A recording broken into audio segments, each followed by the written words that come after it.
Video को एक बार like कर देंगे। और दोस्तों जिन भी साथियों ने self study classes app download नहीं किया वो सेल्फ स्टडी क्लासेस का ऐप जरूर डाउनलोड कर ले, ठीक है।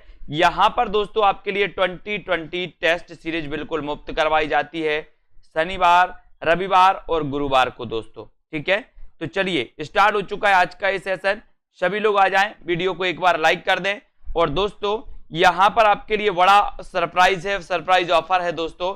आप हिंदी साहित्य के संपूर्ण कोर्स में मात्र 1000 में एडमिशन ले सकते हैं अभी, ठीक है। और दोस्तों मॉडल पेपर में आप दोस्तों मात्र 350 में ये मॉडल पेपर आप दोस्तों लगा सकते हैं। 350 में 3000 प्रश्नों की टेस्ट सीरीज दोस्तों इसका अभ्यास कर सकते हैं, है ना।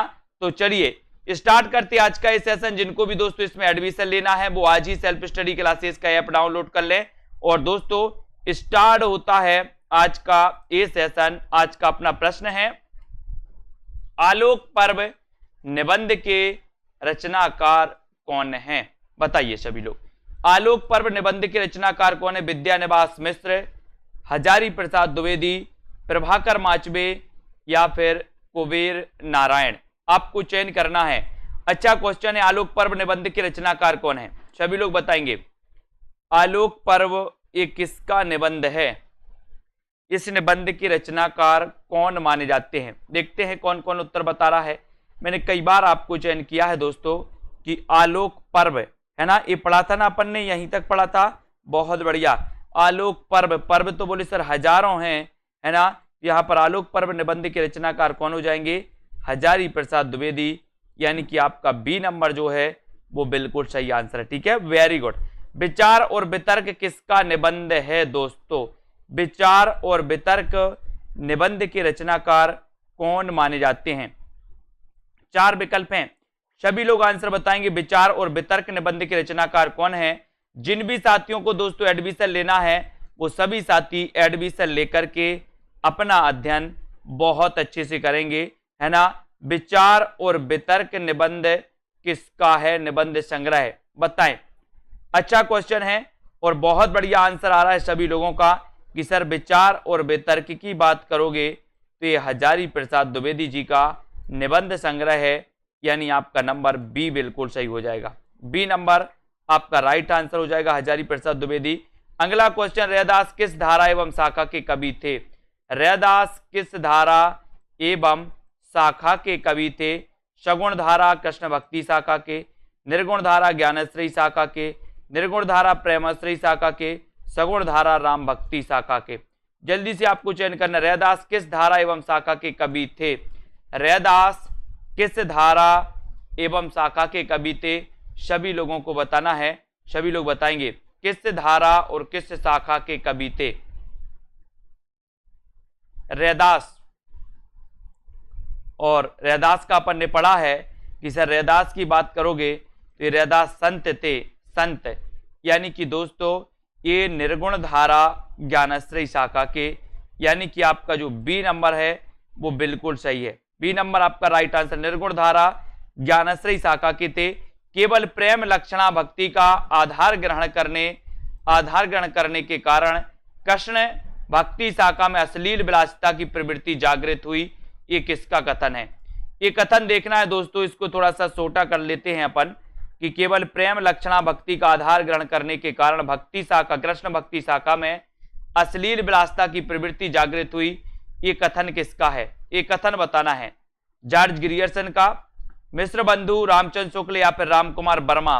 ये कथन किसका माना जाता है? ये दिमाग आपको ये दोस्तों ये बताना है आपको कि ये कथन किसका है, और उत्तर आपका हो जाएगा दोस्तों इस कथन का रामचंद्र शुक्ल जी का एक कथन है, यानी कि 3 नंबर आपका यहां पर बिल्कुल सही है, ठीक है, 3 नंबर राइट आंसर हो जाएगा। अगले क्वेश्चन का आंसर बताना है, सूफी कवियों का सबसे प्रिय अलंकार कौन सा है?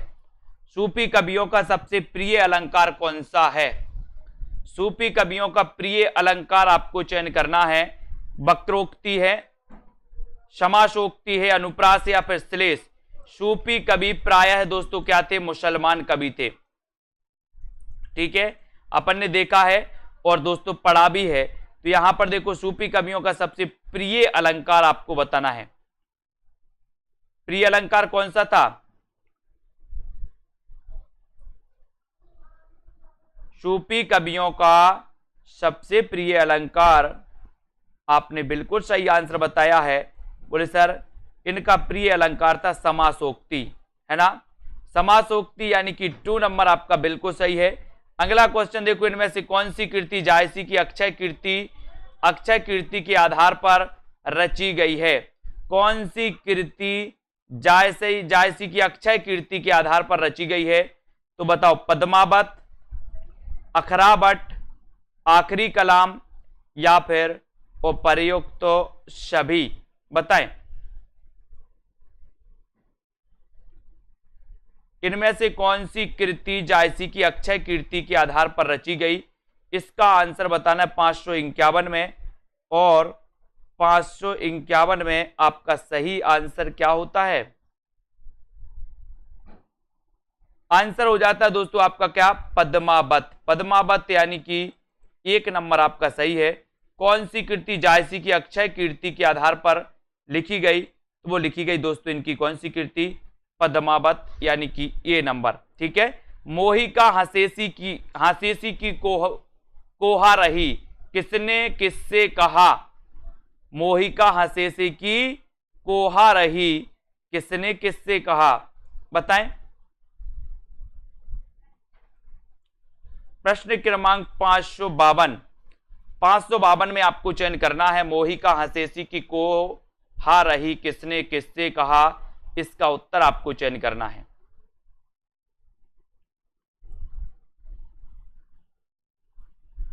और सीधा आंसर चला गया। बोले सर लगा दो, जायसी ने शेरशाह सूरी से कही थी, है ना। शेरशाह सूरी से, जायसी ने शेरशाह से कही थी दोस्तों, यानी कि आपका उत्तर हो जाएगा 3 नंबर, ठीक है। अगला क्वेश्चन, पद्मावत को समासोक्ति किसने कहा है? बहुत अच्छा क्वेश्चन। पद्मावत को समासोक्ति किसने कहा? गणपति चंद्र गुप्त ने, आचार्य रामचंद्र शुक्ल ने, माता प्रसाद गुप्त या फिर रामकुमार वर्मा ने? पद्मावत को समासोक्ति किसने कहा? पद्मावत को समासोक्ति किसने कहा? जल्दी से बताना है। वीडियो को एक बार लाइक जरूर करना है। और आपने आंसर चयन किया है, किसने कहा? आचार्य रामचंद्र शुक्ल ने। वेरी गुड, यानी कि आपका जो बी नंबर है शुक्ल जी, वो बिल्कुल सही है ना। पद्मावत को समासोक्ति कहा दोस्तों, ठीक है। इसमें कितने खंड हैं पद्मावत में? जल्दी से बताओ, कितने खंड हैं ये बताना है। अगला क्वेश्चन है, मलिक मोहम्मद जायसी को जायसी कहा जाता है, क्यों कहा जाता है? ये क्वेश्चन भी आया हुआ है। मलिक मोहम्मद जायसी को जायसी कहा जाता है, क्यों कहा जाता है? सभी लोग बताएंगे। जायस गोत्र में पैदा हुए थे, जायस मत के मानने वाले थे, जायस नामक स्थान के निवासी थे, या इनमें से कोई नहीं? मलिक मोहम्मद जायसी को जायसी कहा जाता है, क्यों कहा जाता है? जल्दी से आपको चयन करना है। अच्छा क्वेश्चन है दोस्तों, और बहुत बढ़िया आंसर है कि मलिक मोहम्मद जायसी को जायसी इसलिए कहा जाता है क्योंकि जायस नामक स्थान के क्या थे? निवासी थे। बिल्कुल सही। अगला क्वेश्चन है, साधना की 4 अवस्थाएं हैं दोस्तों। शरीयत, तरीकत, मारिफत और हकीकत का संबंध किससे है? ज्ञान मार्गी साधना से, सूफी साधना से, इस्लाम धर्म साधना से, या फिर रीति मुक्त काव्य से? साधना की 4 अवस्थाओं शरीयत, तरीकत, मारिफत और हकीकत का संबंध किससे है? सभी लोग आंसर बताएंगे। वीडियो को एक बार लाइक कर देना और सभी साथियों तक शेयर जरूर कर देना दोस्तों, है ना। यहां पर साधना की 4 अवस्थाओं में दोस्तों आपने उत्तर बिल्कुल सही चयन किया है कि सर ये सूफी साधना से संबंधित हैं, यानी आपका उत्तर बी नंबर बिल्कुल सही है, ठीक है। वेरी गुड, सूफी साधना से संबंधित हैं दोस्तों। जायसी के श्रृंगार में मानसिक पक्ष प्रधान है, शारीरिक पक्ष दोस्तों गौड़ है। एक कथन किस आलोचक का है? जायसी के श्रृंगार में मानसिक पक्ष प्रधान है, शारीरिक पक्ष कैसा है? गौड़ है। तो आपको बताना है कि ये कथन किसका आलोचक का? रामचंद्र शुक्ल का, विजय देव नारायण शाही का, रामपूजन का, या फिर श्याम मनोहर पांडे का? जायसी के श्रृंगार में मानसिक पक्ष प्रधान है, शारीरिक पक्ष गौण है, ये कथन किस आलोचक का है?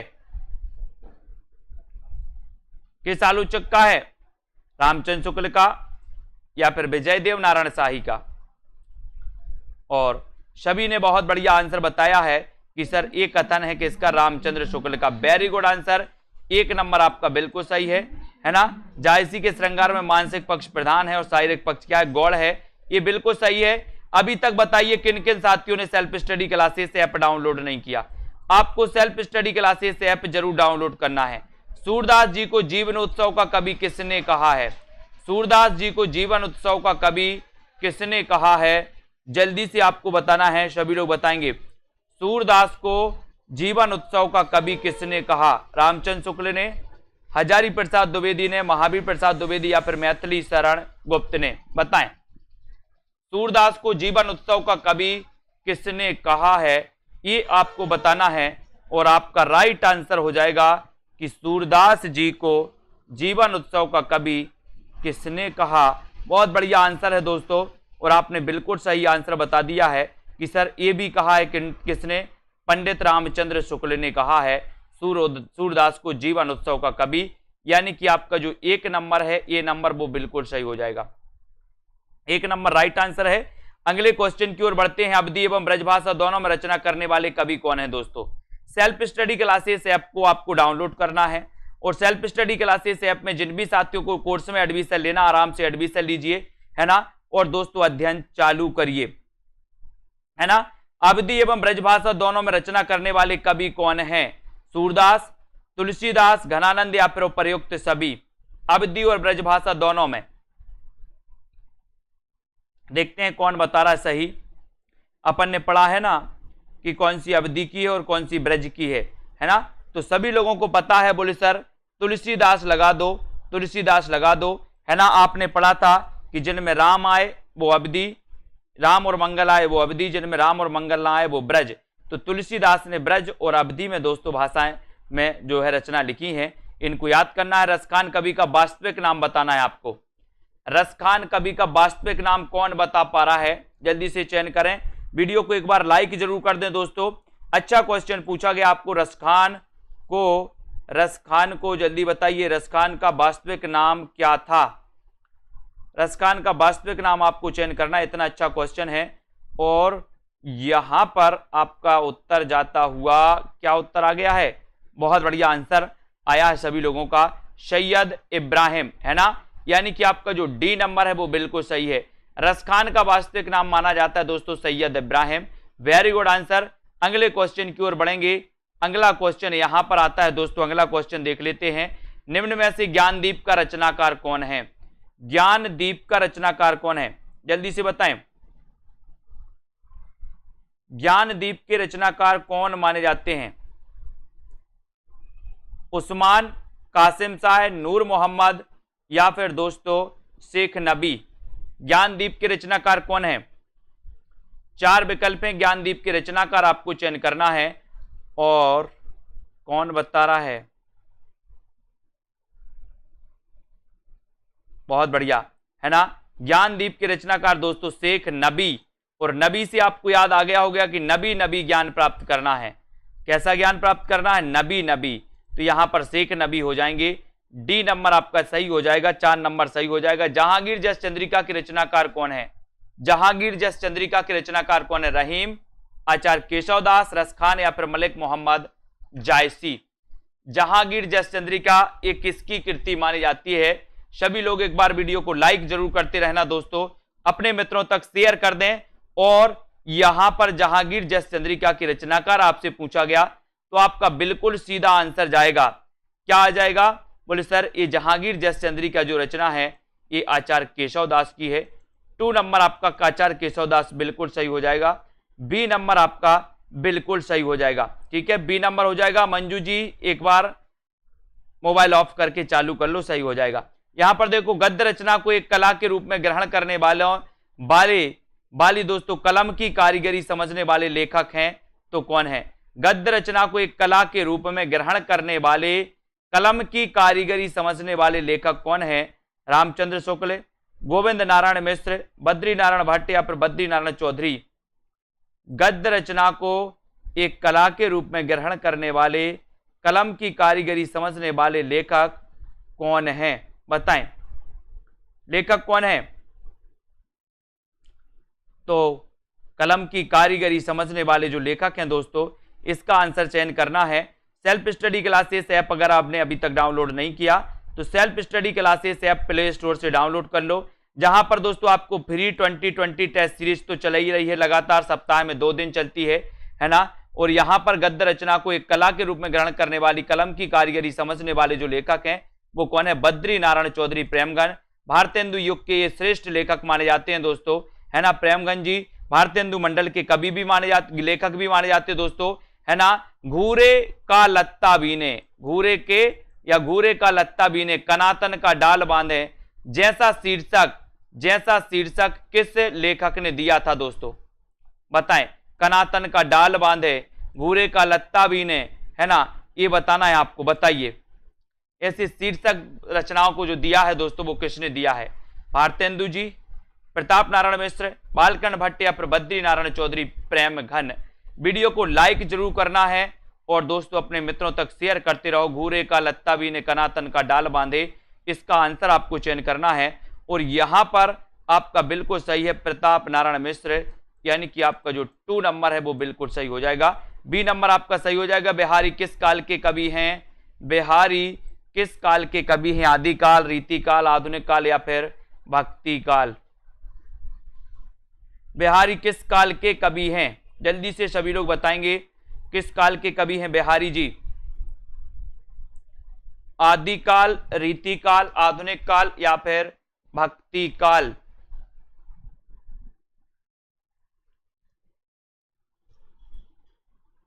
मंजू जी व्हाट्सएप पर बात करना, व्हाट्सएप नंबर है नीचे, व्हाट्सएप पे करना, ठीक है।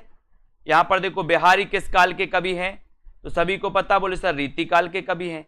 बिहारी सस्सई इन्होंने ग्रंथ लिखा है, ठीक है। 713 दोहे इसमें माने जाते हैं, ये सभी को पता है। अगला क्वेश्चन देखो, धिक जीवन जो पाता कि आया विरोध, पंक्ति में दोस्तों किसके जीवन सत्य की अभिव्यक्ति मिलती है? धिक जीवन जो पाता कि आया विरोध, पंक्ति में बताना है आपको दोस्तों, है ना। सूर्यकांत त्रिपाठी निराला, किसके जीवन की सत्य की अभिव्यक्ति मिलती है? ये पंक्ति, है ना। हनुमान, लक्ष्मण, विभीषण, किसके जीवन की मिलती है दोस्तों? तो सरल क्वेश्चन है, आपको पता है। धिक जीवन जो पाता कि आया विरोध, ये निराला जी के जीवन से संबंधित पंक्ति है दोस्तों, है ना। 1 नंबर आपका ए नंबर बिल्कुल सही हो जाएगा। जिन्होंने ए बताया है राइट आंसर। हरिऔध के प्रिय प्रवास महाकाव्य में सर्गों की संख्या कितनी है? बहुत अच्छा क्वेश्चन है ना। प्रिय प्रवास से एक क्वेश्चन आता है दोस्तों, सबसे पहले आता है कि ये दोस्तों खड़ी बोली का महाकाव्य प्रिय प्रवास, है ना। खड़ी बोली हिंदी का प्रथम महाकाव्य है, ठीक है। दूसरा क्वेश्चन क्या आता है आपका कि दोस्तों जो प्रिय प्रवास है इसके लेखक कौन है? तो आपका उत्तर हो जाता है हरिऔध, ठीक है, हरिऔध। अब तीसरा क्वेश्चन आपसे पूछा है ना, आपसे पूछा है कि हरिऔध के जो प्रिय प्रवास महाकाव्य में सर्गों की संख्या कितनी है? तो सर्गों की संख्या सभी लोगों ने बताई है कितनी? 17। तो बिल्कुल सही है दोस्तों, 17, है ना। 17 प्रिय याद रखना, बोले 17 को प्रिय मत बनाओ, 17 को क्या नहीं बनाओ? प्रिय नहीं बनाओ। तो 17 हो जाएंगे सर्ग और प्रिय से हो जाएगा प्रिय प्रवास, 17 को प्रिय मत बनाओ, ठीक है। यहां पर देखो सुमित्रानंदन पंत की सुप्रसिद्ध कविता परिवर्तन उनके किस काव्य संकलन में दोस्तों सर्वप्रथम प्रकाशित हुई थी? पंत की सुप्रसिद्ध कविता परिवर्तन बताना है आपको।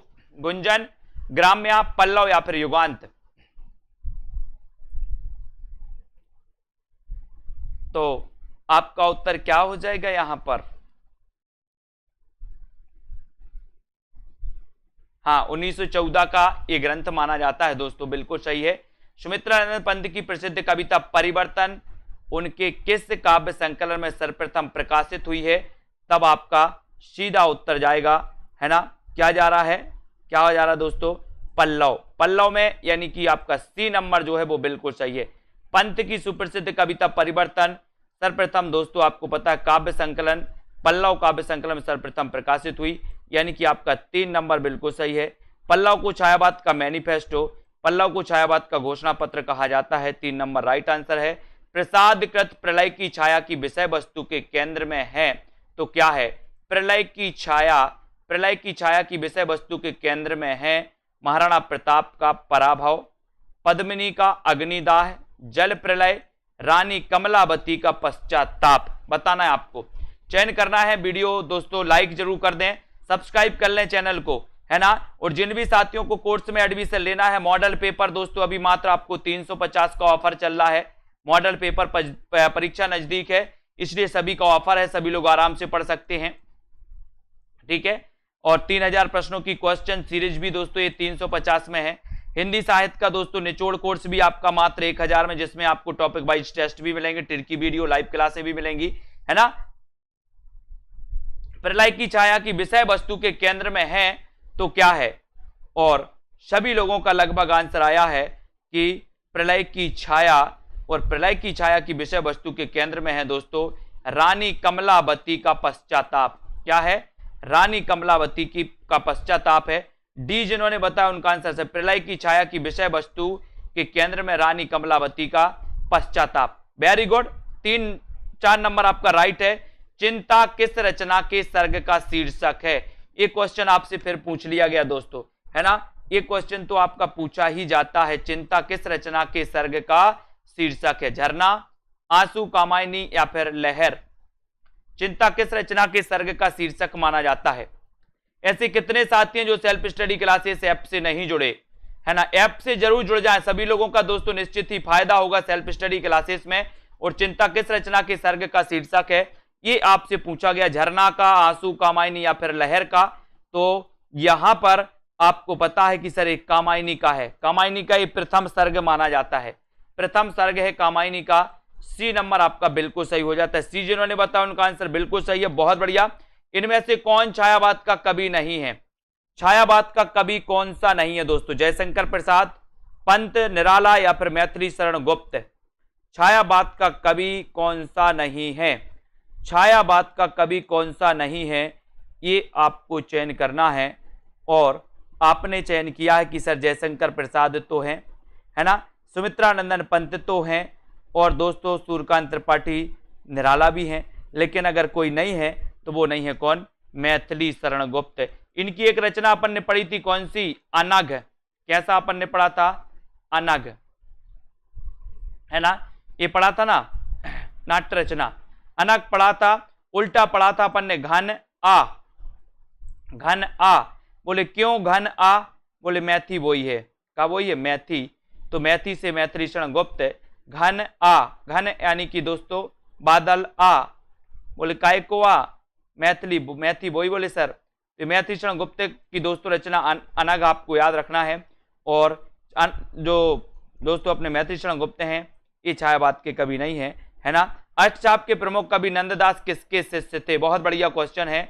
अष्टछाप के प्रमुख कवि माने जाते हैं दोस्तों नंददास, है ना, नंददास माने जाते हैं। नंददास किसके शिष्य थे ये आपको बताना है। वल्लभाचार्य के थे, विठलनाथ के थे, रामानंद के थे या फिर निम्बार्काचार्य के थे? अष्टछाप के प्रमुख कवि नंददास किसके शिष्य थे? किसके शिष्य थे? और अच्छा आंसर है दोस्तों, अष्टछाप के प्रमुख कवि जो नंददास हैं, नंददास किसके शिष्य थे? तो नंददास थे दोस्तों विठलनाथ। आपको पता होगा दोस्तों, क्या पता है? बोले सर 1565 में विठलनाथ ने अष्टछाप की स्थापना की थी, है ना। और आपको पता है कि दोस्तों ये नंददास किसके शिष्य थे? ये विठलनाथ के ही शिष्य थे, ठीक है। यानी कि आपका बी नंबर बिल्कुल सही हो जाएगा। विठलनाथ ने वल्लभ संप्रदाय में किस तरह की पूजा पद्धति का समावेश किया? बहुत बढ़िया आंसर है दोस्तों, प्रश्न बताना है।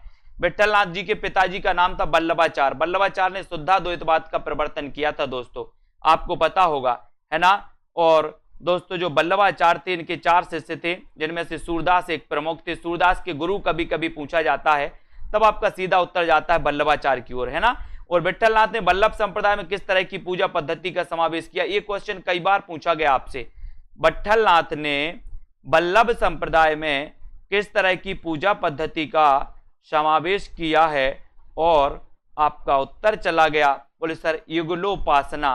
युगलोपासना पूजा पद्धति का दोस्तों समावेश किया है विट्ठलनाथ ने वल्लभ संप्रदाय में, यानी कि आपका यहां पर 2 नंबर सही है। क्वेश्चन आपके लिए है, वल्लभाचार्य के गुरु का नाम क्या था? सूरदास के गुरु का नाम था वल्लभाचार्य के गुरु का नाम क्या था? एक कमेंट में आपको लिखना है ना। अमीय हलाहल मध भरे श्वेत श्याम रत्नार और जियत मरत झुक झुक परत जे ही चित्तवत एक बार। कई बार इस पंक्ति को अपन पढ़ चुके हैं।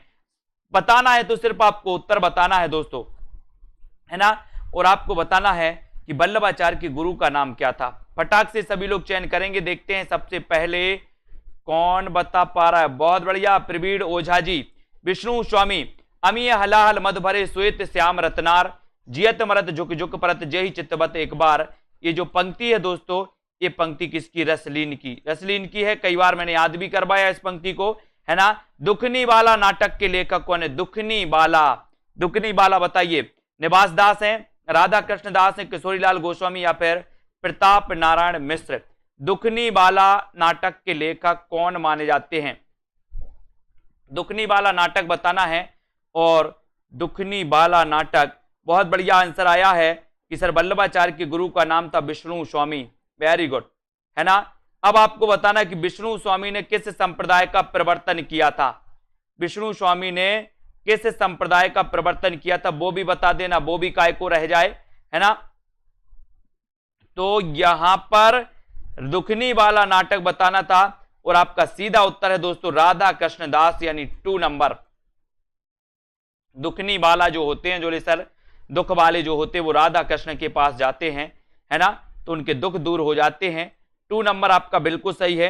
अपने कुकर्मों का फल चखने में कड़वा परंतु दोस्तों परिणाम में मधुर होता है, ये कथन किसका है? ये कथन बताना है अपने कुकर्मों का फल चखने में। तो यहां पर दोस्तों भट्टार्क का कथन है, ये अलग है। 4 नंबर भट्टार्क आपका सही हो जाएगा, है ना। पाल गोमरा का स्कूटर कहानी के लेखक कौन है? पाल गोमरा का स्कूटर बताएं। बहुत बढ़िया आंसर आया है कि सर जो है विष्णु स्वामी जो थे, इनका संप्रदाय था रुद्र संप्रदाय। कौन सा था? रुद्र संप्रदाय था। Very good. रुद्र संप्रदाय के प्रवर्तक कौन है? जब आपसे पूछा जाता है तब आपको बताना विष्णु स्वामी, है ना। और यहां पर आपसे पूछा गया है कि पाल गोमरा का स्कूटर के रचनाकार कौन है? सभी लोग बताएंगे। अच्छा क्वेश्चन है। जो भी हमारे साथी पंजाब मास्टर कैडर वाले हैं या टीजीटी पीजीटी वाले हैं, है ना, सभी साथी जिनको एडमिशन लेना है जल्दी से एडमिशन ले लें और अध्ययन चालू कर दें। जितनी जल्दी आप अध्ययन चालू करते हो उतना अच्छा लाभ आपके लिए होता है सेल्फ स्टडी क्लासेस में। बाद में आओगे अच्छा लाभ नहीं होगा, जल्दी आओगे लाभ ही लाभ होगा दोस्तों, है ना। पाल गोमरा का स्कूटर कहानी के लेखक उदय प्रकाश हैं। उदय प्रकाश, यानी आपका 3 नंबर बिल्कुल सही है दोस्तों। सी नंबर आपका सही है। रुकोगी नहीं राधिका उपन्यास के लेखक कौन है? उपन्यास किसका है? रुकोगी नहीं राधिका उपन्यास, ये उपन्यास किसका है बताएं। 4 विकल्प हैं। बहुत बढ़िया क्वेश्चन है दोस्तों। रुकोगी नहीं राधिका उपन्यास के रचनाकार कौन है? ये उपन्यास किसका है? ये आपको चयन करना है। वीडियो को लाइक करते हुए शेयर जरूर करना दोस्तों, है ना।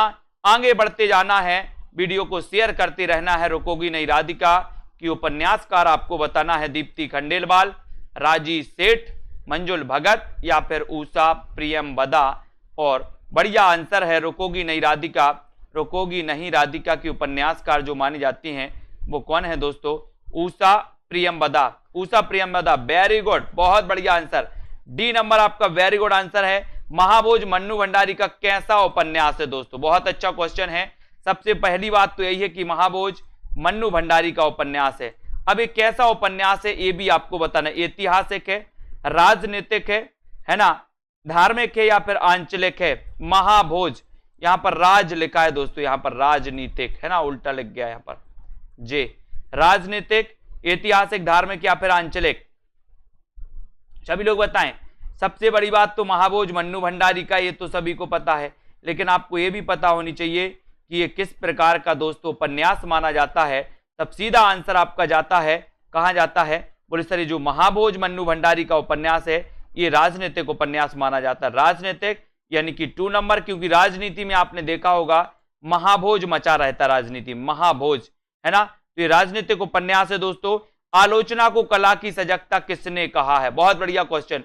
आलोचना को कला की सजगता किसने, आज ही क्वेश्चन पढ़ा था और ये क्वेश्चन पूछा भी गया है, आज ही अपन ने पढ़ा था। आलोचना को कला की सजगता किसने कहा है? बताओ,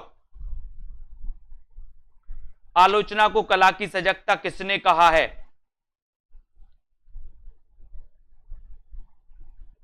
और आपका उत्तर क्या हो जाएगा? आलोचना को कला की सजगता किसने कहा है, ये आंसर बताया गया है। तो उत्तर क्या हो जाएगा यहां पर, जल्दी से बताना है। और उत्तर हो जाएगा ए नंबर, मिडिलटन, है ना। ये मिडिलटन आपका सही हो जाएगा। आलोचना को कला की सजगता कहा है दोस्तों इन्होंने। एक नंबर आपका राइट आंसर है। ए नंबर जिन्होंने बताया बिल्कुल सही है। कबीर, बाजबी, कपोतबी, पपीहा भी दोस्तों इसके रचनाकार कौन है? 580 का आंसर। कबीर, बाजबी, कपोतबी, पपीहा भी, इसके रचनाकार कौन है? धर्मवीर, मुद्रा राक्षस, धूमिल या फिर प्रेमचंद? बताएं। प्रश्न क्रमांक 580। 580 में सभी को चयन करना है। कबीर, बाजबी, कपोतबी और पपीहा भी के रचनाकार कौन हैं? और आपको 4 विकल्प दिए हैं, धर्मवीर भारती, मुद्रा राक्षस, धूमिल या फिर प्रेमचंद। और बहुत बढ़िया प्रश्न है दोस्तों। कबीर, बाजबी, कपोतबी, पपीहा भी, इसके जो रचनाकार हैं वो कौन है? धर्मवीर हैं। कौन है? धर्मवीर। ठीक है, ये नंबर आपका बिल्कुल सही हो जाएगा। बहुत बढ़िया आंसर बताया सभी लोगों ने, वेरी गुड। सुधियां उस चंदन के बन की, ये क्वेश्चन तो कई बार एग्जाम में आया दोस्तों, सुधियां उस चंदन के बन की, क्योंकि यहां पर बहुत सारे लोग कंफ्यूज होते हैं। कंफ्यूज क्या है वो भी आपको पता है। देखते हैं कौन कौन सही उत्तर बता पा रहा है और कौन कौन कंफ्यूज होकर धार धार बह रहा है। सुधियां उस चंदन के बन की किसकी रचना है? सेल्फ स्टडी क्लासेस ऐप जरूर डाउनलोड कर लें सभी लोग, जहां पर दोस्तों रविवार यानी कि कल रविवार है तो रविवार को दोस्तों आपका टेस्ट होगा 2020 टेस्ट सीरीज फ्री, है ना। 2 दिन होता है सप्ताह में, 2 दिन कंटिन्यू चलती है अपनी ये सीरीज, 2020 टेस्ट सीरीज होती है दोस्तों हिंदी साहित्य की। सुधियां उस चंदन के बन की एक कृति किसकी है? और देखते बहुत सारे लोग डाउट्स में आ गए हैं, बहुत बढ़िया, और बताते जाओ। बी नंबर को बहुत बढ़िया, बी नंबर वाले धन्य हो। सुधियां उस चंदन के बन की,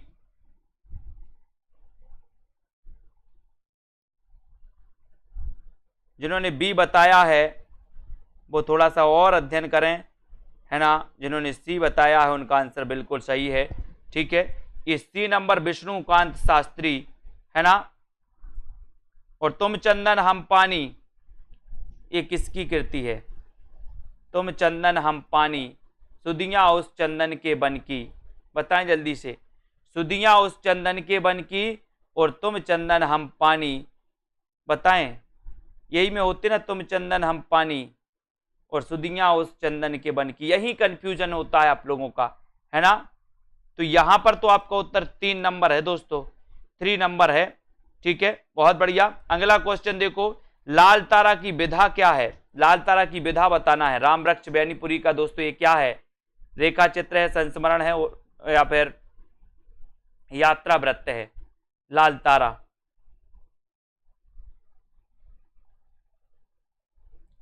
तुम चंदन हम पानी विद्यानिवास मिश्र जी की रचना है और सुधियां उस चंदन के बन की विष्णुकांत शास्त्री। यही डाउट्स में डाला जाता है आपको, बहुत सारे लोग धारी धार बहे हैं, धारी धार, है ना। तो यहां पर आपका लाल तारा की विधा बताना है। लाल तारा की विधा क्या है और आंसर क्या हो जाएगा? लाल तारा की विधा, और बहुत बढ़िया आंसर आया है कि सर ये राम वृक्ष बैनीपुरी का क्या है? रेखा चित्र है ना। ये नंबर आपका बिल्कुल सही है। ठीक है, ये नंबर जिन्होंने बताया उनका आंसर बिल्कुल सही है दोस्तों। क्या भूलूं क्या याद करूं किस विधा की रचना है?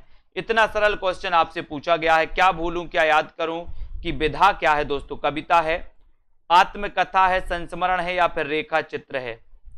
क्या भूलूं क्या याद करूं, इसकी विधा क्या है? सभी लोग बताएंगे। वीडियो को लाइक करते चलना दोस्तों, अपने मित्रों तक शेयर जरूर करना है। और यहां पर क्या भूलूं क्या याद करूं, सभी को पता है कि सर ये क्या है? ये 4 भागों में है दोस्तों, 4 भागों में है ना, 4 भागों में प्रकाशित है। और क्या भूलूं क्या याद करूं, ये आत्मकथा मानी जाती है। और ये आत्मकथा किसकी है? हरिवंश राय बच्चन, हरिवंश राय बच्चन की है। यहाँ पर आपका 2 नंबर तो बिल्कुल सही आंसर हो जाएगा, बी नंबर सही हो जाएगा। एक कहानी यह भी किसकी आत्मकथा है?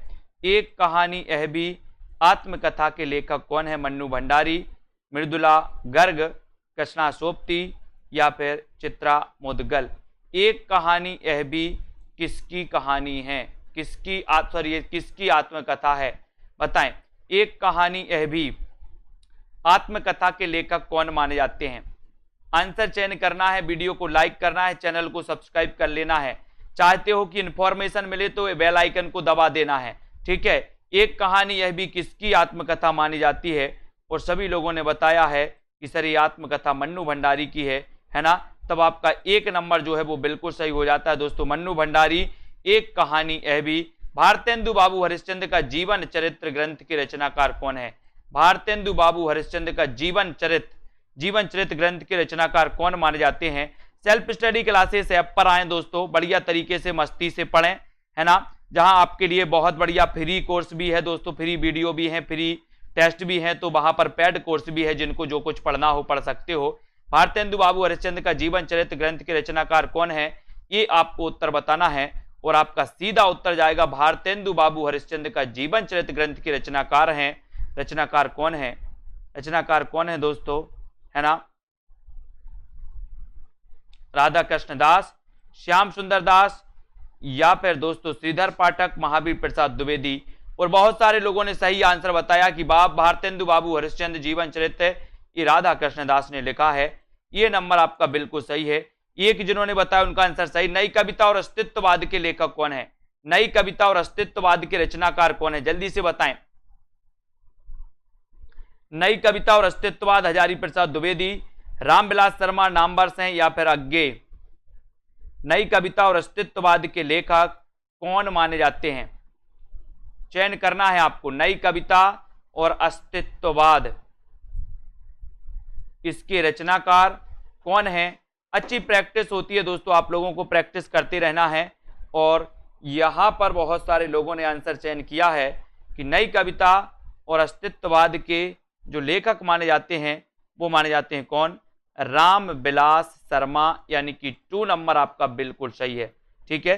रामविलास शर्मा माने जाते हैं दोस्तों। बी जिन्होंने लगाया उनका आंसर बिल्कुल सही है। सपाट है, उनको 1 नंबर दे दिया जाता है। किस कृति के लेखक रामविलास शर्मा हैं?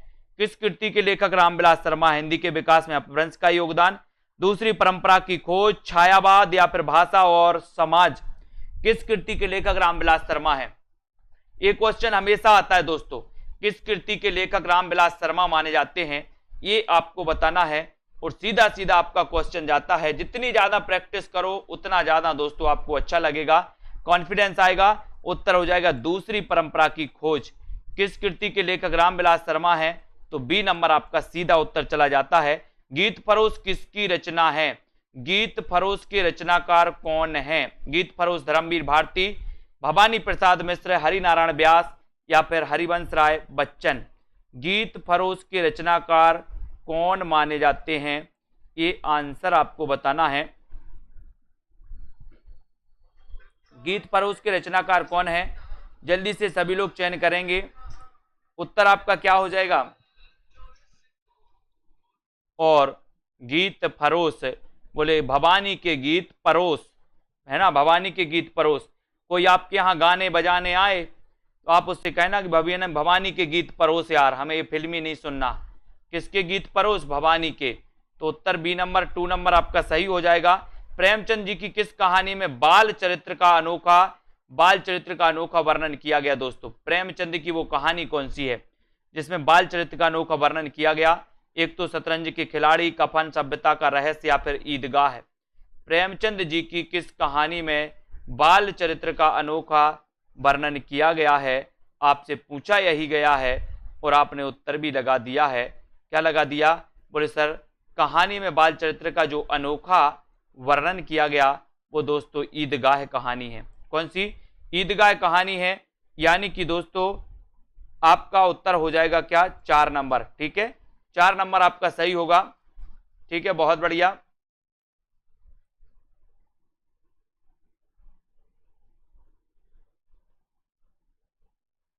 ठीक है, यहां पर आते दोस्तों,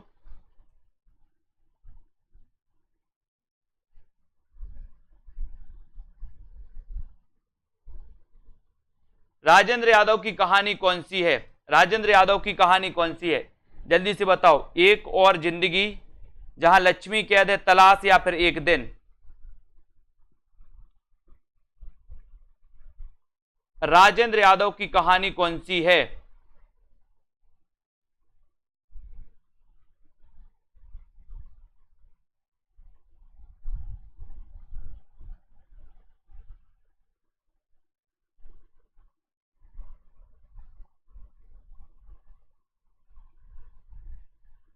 राजेंद्र यादव की कहानी बताना है दोस्तों, और आपका बिल्कुल सही आंसर चला जाता है। बोले सर ए आपका उत्तर हो जाएगा। ठीक है, राजेंद्र यादव की कहानी कौन सी है? राइट आंसर है दोस्तों, जहां लक्ष्मी कौन सी है, जहां लक्ष्मी कैद है वो है राजेंद्र यादव। ठीक है, यानी 2 नंबर आपका बिल्कुल सही है ना, इसका आपका बिल्कुल सही आंसर हो जाएगा।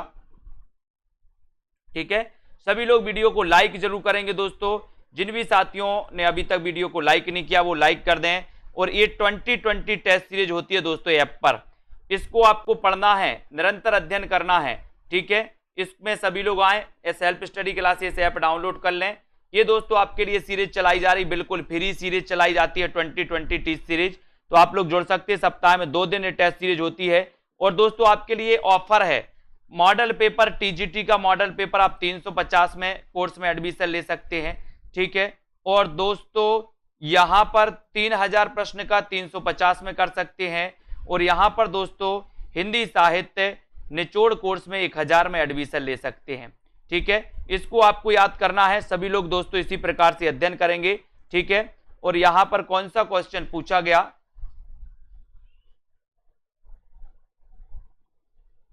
इसके दोस्तों दूसरी परंपरा की खोज रामविलास शर्मा की कृति है। दूसरी परंपरा की खोज किसकी है? ये तो सर नामवार से की है, बोले सर, है ना। तो इसकी इनकी कर्ता कौन सी मानी जाती? भाषा और समाज। Very good. ठीक है, तो ये दूसरी परंपरा की खोज दोस्तों ये नामवार से की रचना है। ये भाषा और समाज 4 नंबर, इसको सही कर लेना सभी लोग।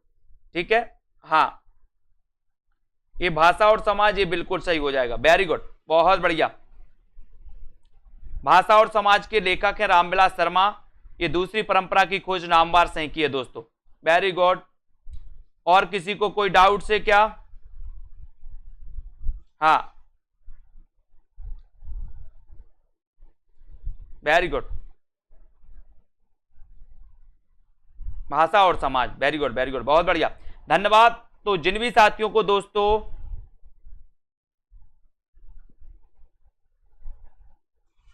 वीडियो को लाइक नहीं किया वो वीडियो को लाइक जरूर करेंगे, है ना। और दोस्तों अपने मित्रों तक शेयर जरूर करते रहें। और दोस्तों अध्ययन करते रहें इसी प्रकार से। और क्या करें? Self study classes app download कर लें। ठीक है, वेरी गुड। जिनको भी अध्ययन करना है रेगुलर अध्ययन करें और जुड़ जाएं दोस्तों। ठीक है, अशोक जी, शिवांश जी, हर्षिता, पूनम, रेखा जी, बीनू जी, प्रमोद जी, कल्पना जी, ठीक है, पंकज, रश्मि जी, सरोज जी, आस्था, अखिलेश जी, निशा जी, वेरी गुड। सभी साथियों को, अजय कुशवाहा जी, तसीम, प्रियंका, राजेश जी, पूजा जी, मनीषा, अलका जी, सोनिया जी, संजय पाठक जी, संजय यादव जी, बबीता, नीतू जी, ठीक है, निरूपम जी, दिलीप जी, सरोज जी, वेरी गुड। सभी साथियों को धन्यवाद। श्रीधर जी, जुगनू जी, है ना। सेल्फ स्टडी क्लासेस से जरूर जुड़ें दोस्तों, जुड़ते रहें, अध्ययन करते रहें, है ना। और आज के इस वीडियो के लिए बस इतना ही साथियों। 10 बजे एग्जाम पार में दोस्तों एग्जाम पार में क्लास होती है। और साथ ही टिपटॉप यूट्यूब चैनल पर दोस्तों पार्टिकुलरली एक एक कवियों के वीडियो आ रहा है। जैसे सरहपा के कितने क्वेश्चन पूछे जाते हैं वो आ रहे हैं, है ना। स्वयंभू के कितने क्वेश्चन पूछे जाते वो आ रहे हैं टिपटॉप यूट्यूब चैनल पे, है ना। और दोस्तों पुष्पदंत से कितने क्वेश्चन बनते हैं हमेशा, वो क्वेश्चन, ऐसे ऐसे एक एक कवियों के पार्टिकुलरली क्वेश्चन आ रहे हैं वीडियो में। तो उन वीडियो को देखते जाएं, उन क्वेश्चन के आंसर बस आपको जानना है। ठीक है, तो टिप टॉप यूट्यूब चैनल पर भी आप लोग देखें, वहां पर आपके लिए बहुत फायदेमंद दोस्तों वीडियो आ रहे हैं, सभी लोग देखें, है ना। एग्जाम पार यूट्यूब चैनल पर आपके लिए दोस्तों अभी रात्रि में 10 बजे क्लास आती है, वो भी देखें, ठीक है। धन्यवाद सभी साथियों को, रश्मि, रेखा जी, है ना, पूजा जी, लवली जी, सोनू सिंह जी, धन्यवाद। जुड़ते रहें, वीडियो को लाइक करें, जिनको एडमिशन लेना है वो एडमिशन लेकर के दोस्तों अध्ययन करें। आपको करना क्या है, self study classes app download करना है, ऐप डाउनलोड करना है। वहां पर आपको क्या करना है दोस्तों, सेल्फ स्टडी क्लासेस ऐप में जिनको देना है कोर्स में एडमिशन, वो स्टोर का ऑप्शन आता है नीचे, स्टोर पर क्लिक करेंगे, है ना। फिर वहां पर आपको कोर्स दिख जाएंगे दोस्तों, जौन सा भी कोर्स, टेस्ट सीरीज लेना हो, मॉडल पेपर लेना हो, है ना, ठीक है। तो सभी को धन्यवाद, जय हिंद।